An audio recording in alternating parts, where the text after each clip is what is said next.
Olá pessoal, tudo bem com vocês? Bom, gente, hoje é a nossa aula número 10 e a gente vai conversar hoje sobre o comportamento plástico dos materiais.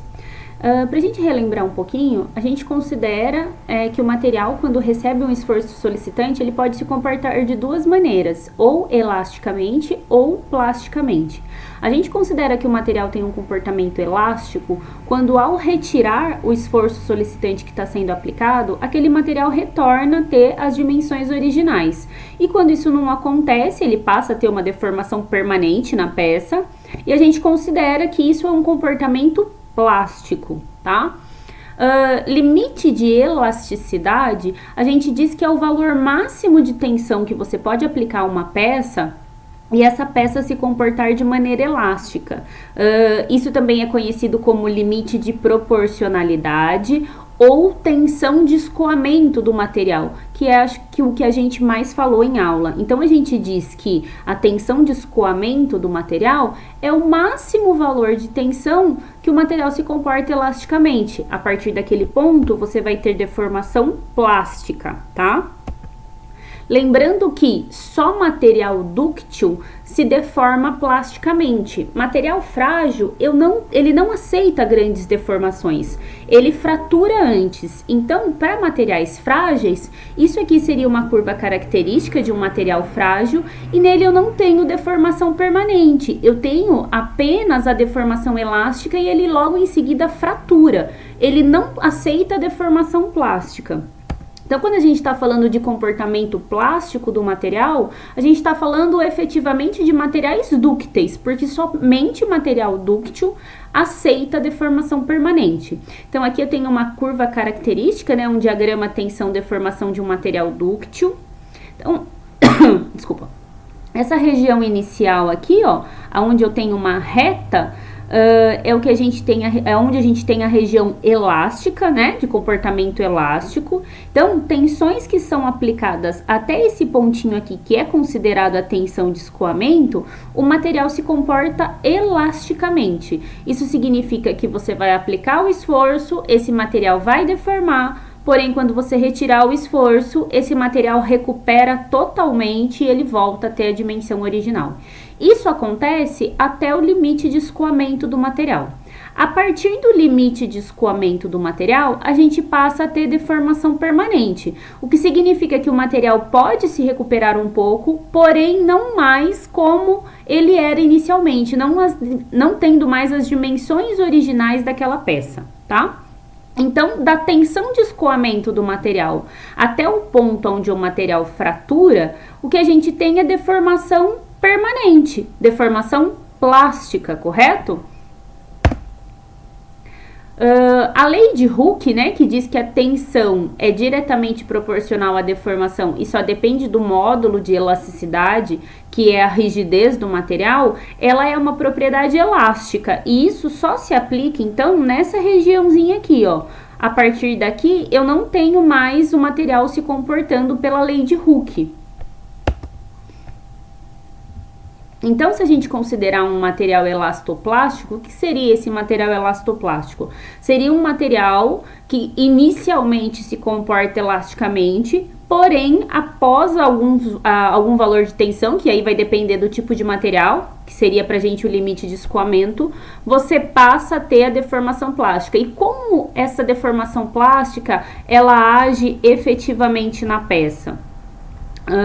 Se a gente considerasse que o material ele é perfeito, né, ele se deforma plasticamente de maneira perfeita, você teria a região elástica até o limite de escoamento e deformação plástica após esse ponto. Porém, o que a gente tem, na verdade, é uma transição da deformação elástica para a deformação plástica. Então, aqui, ó, eu tenho um material de seção transversal retangular e ele está sujeito aqui a um momento aplicado. Inicialmente, para valores mais baixos de momento, você vai ter o material se comportando de maneira elástica, correto? Então, aqui, ó, eu tenho um momento sendo aplicado de baixo para cima ao longo do eixo vertical da barra. Então, inicialmente, o que a gente tem é uma flexão simples que está sendo aplicada e, a partir da linha neutra, a gente vai ter tração na parte inferior da barra e compressão na parte superior da barra, certo? E isso vai acontecer até o momento aonde você atingir a tensão de escoamento do material. Então, você vai aumentando o momento aplicado, o material vai tendo maiores deformações. Quando o momento aplicado passar a ser maior do que o momento de escoamento do material, o que a gente tem é que nas extremidades da peça, aonde eu tenho a tensão máxima, né, ó, quando a gente tem flexão simples, essa flexão simples, ela é zero lá na linha neutra, no eixo que passa pelo centroide da peça, e ela aumenta linearmente até atingir a extremidade da peça. Como nesse caso o momento aplicado ele estava sendo de baixo para cima, a gente vai ter a tensão máxima de compressão na parte superior da peça e a tensão máxima de tração na parte inferior da peça. Então, as maiores tensões que são provocadas por momento fletor tá sempre na extremidade da peça. Isso significa que quando você aumentar o momento substancialmente a ponto de superar a tensão de escoamento do material, o ponto onde eu vou ter deformação permanente acontecendo primeiro é na extremidade da peça. E aí a gente considera um material elastoplástico justamente essa situação aqui, ó, aonde eu tenho já deformação permanente lá na extremidade da peça, então eu tenho lá uma deformação plástica na extremidade, mas esse momento não foi o suficiente para fazer com que a peça toda se deforme plasticamente. Então você tem lá uma região de deformação plástica, porém eu ainda tenho um núcleo que está se deformando elasticamente, né? Isso vai acontecer até o ponto onde que esse momento seja tão grande que eu só tenha deformação plástica na peça. Aí eu não tenho mais um material elastoplástico, eu tenho um material que tem efetivamente somente deformação plástica.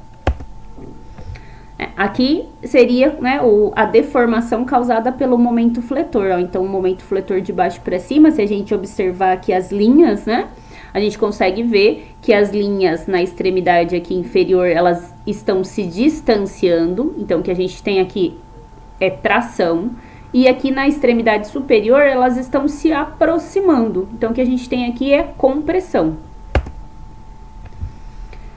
Isso seria uma região, uma deformação plástica na peça. Então a gente considera aqui eu tenho aqui um núcleo que está se deformando elasticamente e a parte superior e inferior da peça eu já tenho deformação permanente, quando a gente aplica um valor de tensão maior do que a tensão de escoamento do material. Como que eu determino esse momento elástico, né? A gente considera o momento elástico o momento na tensão de escoamento do material. Então, lembrando da fórmula da tensão, tensão é momento vezes distância da linha neutra sobre o momento de inércia. Se a gente rearranjar essa formulinha para achar um momento, a gente descobre o máximo momento elástico, né? Então, eu preciso da tensão de escoamento do material. Eu preciso saber as dimensões da peça. Isso aqui, ó, é só um rearranjo da fórmula do momento de inércia. Então, o momento de inércia é base vezes altura ao cubo sobre 12. Se a gente considerar a altura da peça como sendo 2C, vou ficar aqui que o momento de inércia é 2/3 de BC ao cubo, né? É só rearranjar essa fórmula. E, então, se a gente souber qual é a tensão de escoamento do material e souber quais são as dimensões da peça, a base e a altura, eu consigo determinar qual é o momento elástico máximo que pode ser aplicado. Que significa dizer que é o máximo momento que vai provocar apenas deformação elástica, né? Se eu aumentar esse momento fletor, eu vou passar a ter deformação permanente na peça. A relação entre o momento fletor e o máximo momento elástico é dada por essa equação. Então aqui, o que seria o YE? O YE é a distância da linha neutra da peça até a região onde eu tenho a transição da deformação elástica para a deformação plástica. Então aqui eu estou considerando que eu tenho aqui um momento maior do que o momento elástico, porém não o suficiente para ter apenas deformação plástica. Então, o que vai acontecer é que eu vou ter uma região de deformação elástica e na extremidade da peça eu vou ter uma região de deformação plástica. Da linha neutra até a limitação entre a região elástica e a plástica, a gente chama de YE, né? Y elástico. Cuidado que isso não é a largura da região elástica, né? A largura da região elástica seria 2Y elástico, porque ó, da linha neutra até a extremidade elástica superior, da linha neutra até a extremidade elástica inferior. Então, se eu multiplicar o Y elástico por 2, eu tenho a espessura do núcleo elástico. Aqui está representado apenas por M, mas seria o momento plástico que está sendo aplicado nessa barra, né? Para que essa situação aconteça, eu tenho que estar aplicando um momento maior do que o momento elástico, né? O momento elástico, eu só teria deformação elástica, não teria deformação plástica. Quando eu aumento um pouco esse momento, né, passo a aplicar um momento plástico, é onde eu tenho essa situação acontecendo. Então, o Y elástico é a distância da linha neutra até a extremidade onde eu tenho deformação elástica. E, a partir daqui, eu vou ter deformação plástica. A gente considera como C a distância da linha neutra até a extremidade da peça. Da linha neutra até a extremidade da peça. Por isso que a altura da peça é igual a 2C. Vamos fazer um exemplo. Uma barra de seção transversal retangular uniforme é submetida a um momento fletor de 36,8 kNm. A barra é feita de um material elastoplástico com resistência ao escoamento de 240 MPa e um módulo de elasticidade de 200 GPa. Determine a espessura do núcleo elástico. Então, se eu estou querendo saber a espessura do núcleo elástico, eu estou querendo saber dessa região pontilhada superior até essa região pontilhada inferior, que é onde eu tenho deformação elástica. Nas extremidades da peça, eu tenho deformação plástica. O primeiro passo para a gente conseguir determinar qual é a espessura do núcleo elástico é saber efetivamente quanto é esse momento elástico. Como que a gente vai achar o momento elástico? A flexão elástica, né, simples, ela é tensão igual a momento vezes C, que é a distância do ponto onde você quer determinar a tensão até a linha neutra, sobre o momento de inércia da peça. Se o que eu estou querendo saber é o momento elástico, né, eu tenho que usar qual tensão? A tensão de escoamento do material, que é o ponto onde eu deixo de ter deformação elástica e vou passar a ter deformação plástica. Então, para eu saber o máximo momento elástico que eu posso aplicar, eu tenho que utilizar a tensão de escoamento do material. Então, momento elástico, rearranjando aqui, ó, I passa multiplicando, C passa dividindo. Então, é tensão de escoamento vezes o momento de inércia da peça sobre C, né? E aí, C é a distância da linha neutra até a extremidade da peça. A tensão de escoamento da peça foi fornecida aqui no enunciado pra gente e é 240 MPa. Então, 240 vezes 10 elevado a sexta newton por metro quadrado. O momento de inércia da peça, essa peça é uma peça retangular, então o momento de inércia é base vezes altura ao cubo sobre 12. A base mede 50 milímetros e a altura 60 mais 60, 120. Então, 50 vezes 120 ao cubo sobre 12. 7,2 vezes 10 a sexta milímetro a quarta. Se a gente multiplicar aqui por 10 a menos 12, a gente vai chegar no momento de inércia em metro a quarta. 7,2 vezes 10 a menos 6 metro a quarta. Então, multiplicado pelo momento de inércia, 7,2 vezes 10 a menos 6 metro a quarta, sobre C. Lembrando que C é a distância da linha neutra da peça até a extremidade. Então, C aqui, ó, 60 milímetros, 60 vezes 10 a menos 3 metros. Isso me dá um momento elástico de 28.800 Nm, né? Se a gente aqui apertar a tecla engenharia da calculadora, 28,8 vezes 10 a terceira Newton-metro. Só para a gente comparar aqui com esse valor de momento, ó, eu vou usar o quilo. Então, o momento que a gente tem aplicado aqui nessa peça é de 36,8 kNm. Então, o máximo momento elástico, ó, seria 28,8 kNm. Isso significa que até esse valor de momento aplicado, eu tenho apenas deformação elástica. Como a gente superou esse valor, ó, tô aplicando um momento maior do que 28,8, significa que a gente já está na zona de deformação plástica, né? Porém, esse momento ele não foi suficientemente grande para ter apenas deformação plástica. Então, eu tenho um núcleo com deformação elástica e as extremidades da peça com deformação plástica.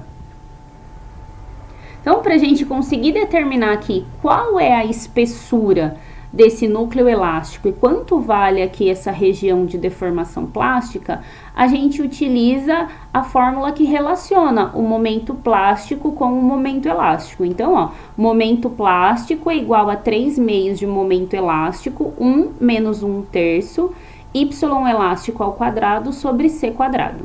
Então, ó, fazendo a substituição aqui dos valores que a gente já tem, o momento plástico é 36,8 vezes 10 a terceira Newton-metro e é o momento que foi fornecido no enunciado do exercício.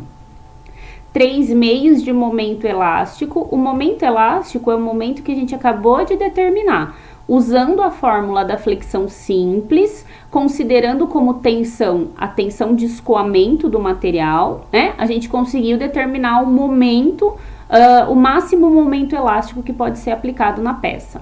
Então, momento elástico, 1 menos 1/3 de y elástico ao quadrado, lembrando que o y elástico é o que a gente quer saber, sobre c quadrado.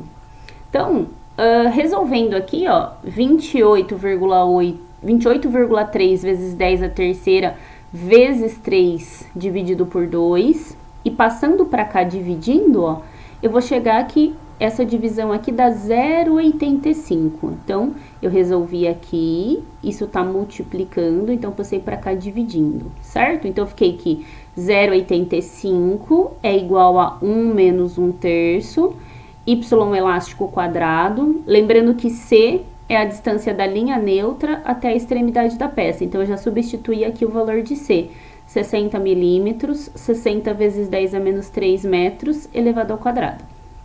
Então, agora, ó, esse 1 aqui, ele é positivo, então se eu passar ele para o outro lado, né, ele tá somando, ele vai passar subtraindo, então vai ficar menos 1 com mais 0,85, dá menos 0,15, tá? Aí agora aqui, ó, eu rearranjei tudo isso. Então, a nossa incógnita é o y elástico. Se eu fizer aqui 1 dividido por 3, eu tenho 0,33, menos 0,33, certo? Esse menos 0,33, ele tá multiplicando a minha incógnita, então tem que passar ele para lá, dividindo. Já aqui os 60 vezes 10 a menos 3 metros elevado ao quadrado, ele está dividindo a minha incógnita, então ele tem que passar para lá multiplicando 0,15. Então foi isso que eu fiz aqui embaixo, ó.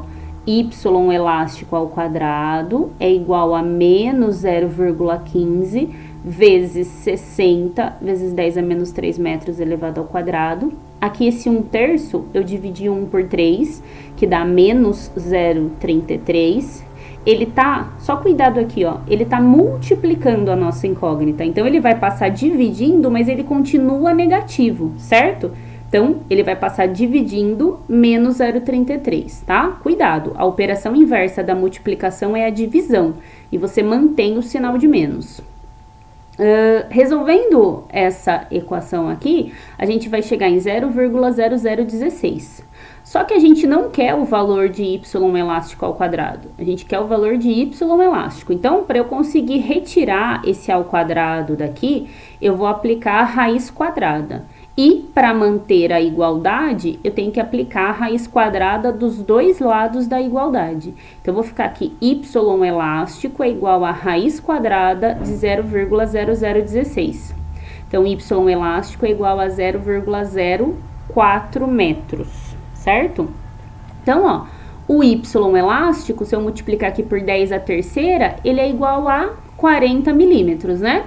Como eu quero saber o valor da espessura do núcleo elástico, então, ó, tudo aqui vai ser 2 vezes o Y elástico. Então, 2 vezes 0,04, 0,08 metros, ou 80 milímetros. Então, ó, esse núcleo elástico vale 80 milímetros, né? E se fosse perguntado pra gente qual é o valor da espessura da zona plástica? Ó, se metade da peça tem 60 milímetros e o Y elástico, que é da linha neutra até a limitação aqui da zona elástica, tem 40, o que sobra aqui, ó, tem 20. Então, a espessura da zona plástica seria igual a 20 milímetros, né? Gente, eu vou deixar aqui 2 exercícios para vocês fazerem, para vocês treinarem. Não tá em forma de exercício no Moodle como tarefa, tá? Mas vai ficar para vocês tentarem fazer. São exercícios similares ao que a gente acabou de fazer, tá bom? Por hoje é só. Muito obrigada. E a gente encerrou o conteúdo do nosso semestre. Até mais, gente!